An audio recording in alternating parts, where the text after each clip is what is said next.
أعوذ بالله من الشيطان الرجيم بسم الله الرحمن الرحيم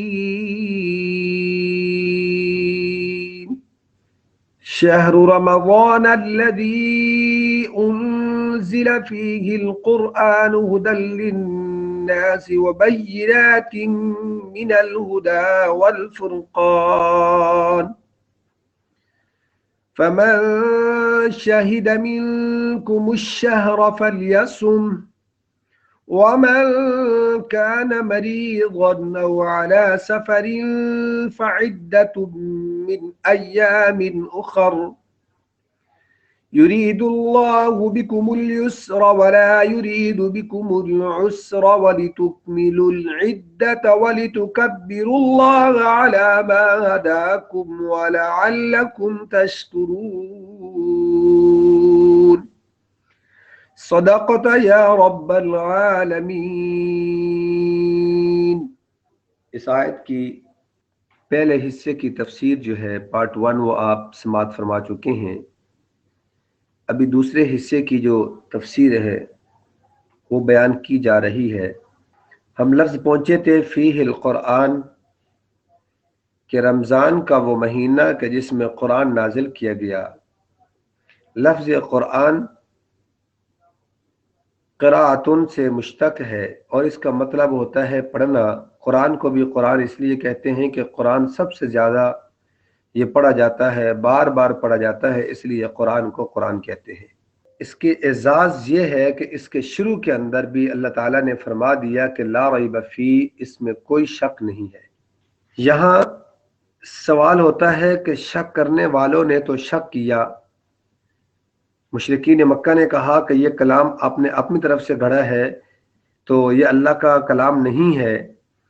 اس کا جواب یہ ہے شک کرنے والوں نے تو شک کیا لیکن اس میں شک ہے نہیں، کہ شک کے لیے قرآن کے اندر تین لفظ استعمال ہوئے ہیں۔ نمبر 1 ریب، جیسے شروع میں ہے لا ریب فی، نمبر 2 شک، اور نمبر 3 مریا۔ ان تینوں میں تھوڑا سا فرق ہے، وہ سمجھیے گا۔ آدمی نے لاہور جانا ہے، اب اس سڑک کے درمیان میں کھڑا ہے، اب آگے سے 2 روڈ جو ہے وہ نکل رہے ہیں، ایک رائٹ سائڈ پہ اور ایک لیفٹ سائڈ پہ۔ اب اس کے ذہن کے اندر یہ بات ہے کہ میں رائٹ سائڈ پہ جاؤں یا لیفٹ سائڈ پہ جاؤں، اب 50-50 اس کے ذہن میں یہ بات آ رہی ہے، اس سے کہتے ہیں شک۔ اور مریا کہتے ہیں کہ اب وہ درمیان میں کھڑا ہے، 70% یہ روڈ جو ہے لاہور کو جائے گا اور 30% جو ہے اس کے ذہن میں ہے کہ یہ روڈ، دوسرا روڈ جو ہے نا، یہ لاہور کو جائے گا۔ اور ریب کسے کہتے ہیں؟ ریب کہتے ہیں کہ آدمی جیسے ہی اس نے یوٹرن لیا، یہ ذہن میں اس کے یہ خیال آیا اور فوراً اس نے آنکھیں اٹھائیں، اوپر دیکھا تو سامنے لکھا ہوا لاہور کا بورڈ لگا ہوا تھا، لاہور کا نام لکھا ہوا تھا، اسے کہتے ہیں ریب۔ یعنی شک جیسے ہی آیا فوری طور پہ وہ ختم ہو گیا، یہ کیا ہے؟ ریب ہے۔ تو قرآن کے متعلق جنہوں نے بھی شکوک و شبہات اختیار کیے یا اظہار کیا تو فوراً اللہ تعالیٰ نے اس کی سچائی اور اس کے دلائل جو ہے نازل کر کے ان کے شک کو بالکل ختم کر دیا اور قرآن کے سچا ہونے پہ ان کو یقین دلایا۔ یہ مطلب القرآن۔ آگے کیا ہے؟ ہدی للناس وبینات من الہدی والفرقان۔ ہدن، یہ کیا قرآن کیا ہے؟ ہدایت ہے۔ ہدایت کیا کسے کہتے ہیں؟ امام راغب رحمہ اللہ نے اس کے بہت سارے معنی لکھے ہیں، ان میں سے ایک اس کا معنی یہ ہے کہ کسی شخص کو ہاتھ پکڑ کر اسے منزل مقصود تک پہنچانا اپنی مہربانی کے ساتھ۔ تو اب یہ جو منزل مقصود تک پہنچانا یہ صرف اللہ ہی کی صفت ہے، اللہ کے علاوہ کسی اور کی صفت نہیں ہے۔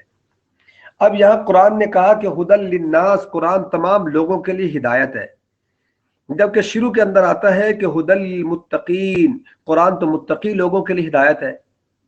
اب اس کا جواب یہ ہے کہ قرآن ہدی للناس تمام لوگوں کے لیے ہدایت ہے، لیکن اس سے جو کامل نفع حاصل کرتے ہیں، جو فائدہ حاصل کرتے ہیں، جو استفادہ حاصل کرتے ہیں، وہ متقی لوگ ہیں۔ قرآن ہے تو سب کے لیے ہدایت ہے، متقین اس سے فائدہ حاصل کرتے ہیں۔ وبینات من الہدی والفرقان، وبینات روشن دلیلیں اس میں، تدبر غور و فکر کرنے والا اس سے صحیح راستے پر پہنچ سکتا ہے۔ آگے وبینات من الہدی والفرقان، اور یہ کیا ہے؟ حق اور باطل کے درمیان فرق کرنے والی ہے، حرام اور حلال میں فرق ظاہر کرنے والی ہے، یہ بتانے والی ہے کہ یہ ڈائریکشن درست ہے اور یہ رونگ ہے۔ فمن شاہد منکم الشہر فلیصم، یہاں مسئلہ بیان کر دیا۔ فمن شاہد منکم الشہر فلیصم، کہ جو تم میں مقیم ہو، موجود ہو، اسے فلیصم، اسے چاہیے کہ وہ روزے ہی رکھے۔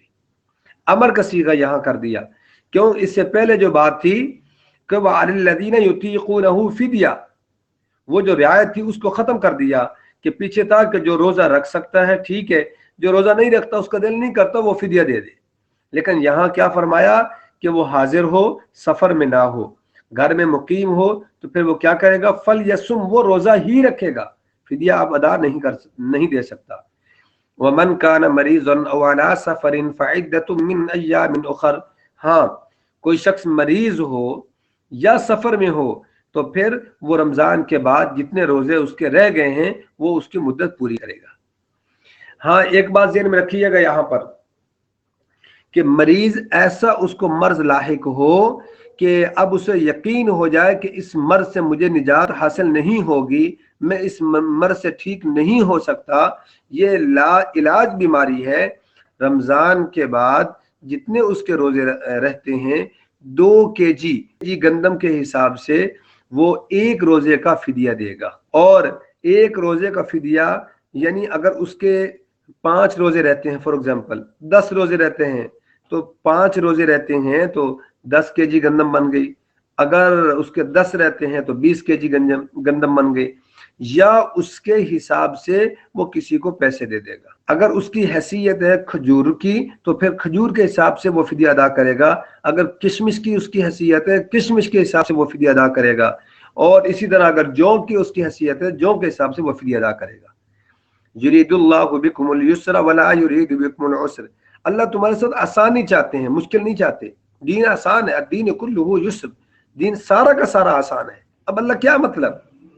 ایک آدمی کو فیور ہے، اس کو ٹیمپریچر 102 ہو چکا ہے، سخت قسم میں روزہ رکھنا ہے، اللہ نے جب آسانی کی ہے، اللہ نے کہا کہ تجھے رخصت ہے، بیماری کی حالت میں چھوڑ سکتے ہو لیکن بعد میں تعداد پوری کیجیے گا، تو اس لیے آدمی چھوڑ سکتا ہے، کوئی حرج نہیں ہے۔ ایک غزوہ میں صحابہ کرام نبی کریم صلی اللہ علیہ وسلم کے ساتھ تھے، تو کچھ صحابہ نے سفر کی وجہ سے روزہ جو ہے وہ چھوڑ دیا اور کچھ صحابہ نے روزہ رکھ لیا۔ ان میں سے ایک صحابی بے ہوش ہو گیا، کچھ نے آرام کرنا شروع کر دیا، اور جو روزے میں نہیں تھے انہوں نے کیا کیا، کوئی لکڑی وغیرہ اکٹھی کی، سامان وغیرہ، تاکہ کوئی سامان وغیرہ کھانے پینے کے لیے کوئی چیز پکائیں۔ تو آپ صلی اللہ علیہ وسلم نے فرمایا کہ آج جو ہے بغیر روزے داروں پر بازی لے گئے۔ جب اللہ نے رخصت دی ہے تو فائدہ اٹھانا چاہیے۔ آگے کیا؟ وَلِتُكْمِلُوا الْعِدَّةَ وَلِتُكَبِّرُوا اللَّهَ عَلَى مَا هَدَاكُمْ وَلَعَلَّكُمْ تَشْكُرُونَ۔ وَلِتُكْمِلُوا الْعِدَّةَ، یہ جو بات رہ گئے روزے، اس کی تعداد تم پوری کرو۔ وَلِتُكَبِّرُوا اللَّهَ عَلَى مَا هَدَاكُمْ، اور اللہ کی بڑائی بیان کرو، کس بات پر؟ کہ اس نے تمہیں ہدایت دی ہے۔ یہ جو روزے رکھ رہے ہیں، یہ عبادات کر رہے ہیں، یہ اسی کی ہدایت، اسی کی توفیق ہے، یہ ہمارا اس میں کوئی کمال نہیں۔ اس لیے جب بھی کوئی نیکی کریں تو آخر میں اسی کا شکر ادا کیا کریں کہ یا اللہ یہ تیرا فضل ہے، ہمارا اس میں کوئی کمال نہیں۔ وَلَعَلَّكُمْ تَشْكُرُونَ، اور تاکہ تم شکر ادا کرو۔ شکر کسے کہتے ہیں؟ شکر کہتے ہیں کسی نعمت کے نعمت ہونے کا احساس پیدا ہو جائے، کسی نعمت کے نعمت ہونے کا احساس پیدا ہو جائے۔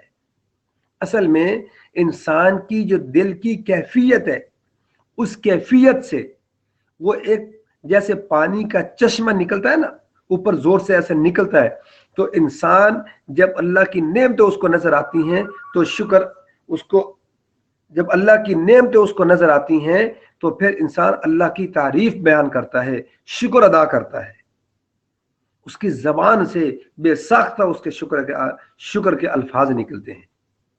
اور فرمایا حضرت موسیٰ علیہ السلام جا رہے تھے تو راستے میں ایک شخص ملا، اس نے کہا کہ اے اللہ کے پیغمبر، آپ اللہ سے کہہ دیں کہ اللہ نے مجھے اتنا مال دیا ہے، میری نسلوں سے بھی ختم نہیں ہوگا، اب تو بس کر دیں۔ اور پھر آگے گئے تو ایک شخص بیٹھا ہوا تھا، وہ اس کے اوپر کپڑے بھی نہیں تھے، اس نے مٹی کے ساتھ اپنے جسم کو ڈھانپا ہوا تھا، اور اس نے کہا کہ اے اللہ کے پیغمبر، اللہ سے کہہ دیں اب تو میری بس ہے، کھانے کے لیے بھی کچھ نہیں ہے، پہننے کے لیے اب تو میں ننگا ہو چکا ہوں، میرے پاس کچھ نہیں ہے، اللہ سے کہہ دیں اب تو میری رہنمائی فرما دیں، اب تو میری مدد کر دیں۔ تو چنانچہ موسیٰ علیہ السلام جب گئے، دونوں کی بات اللہ تعالیٰ سے عرض کی، اللہ تعالیٰ نے فرمایا کہ جو پہلا تھا اسے کہو کہ میرا شکر کرنا چھوڑ دے، جو دوسرا ہے اسے کہو کہ میرا شکر کرنا شروع کر دے، انشاءاللہ جو پہلا ہے وہ شکر چھوڑ دے گا دولت ختم ہو جائے گی، جو دوسرا ہے وہ شکر کرنا شروع کر دے گا تو دولت وافر مقدار میں دے دوں گا۔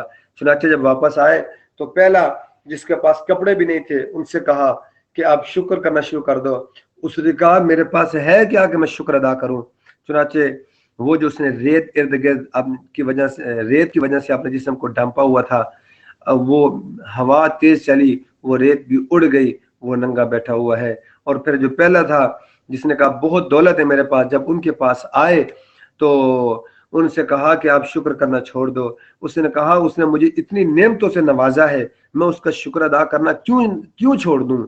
میں ایسا نہیں کر سکتا، اس نے مجھے اپنی نعمتوں سے نوازا ہے۔ چنانچہ موسیٰ علیہ السلام نے فرمایا پھر تیرے پاس رزق بھی ختم نہیں ہو سکتا۔ اللہ تعالی ہم سب کو اپنا شکر ادا کرنے کی توفیق عطا فرمائے۔ وآخر دعوانا ان الحمد للہ رب العالمین۔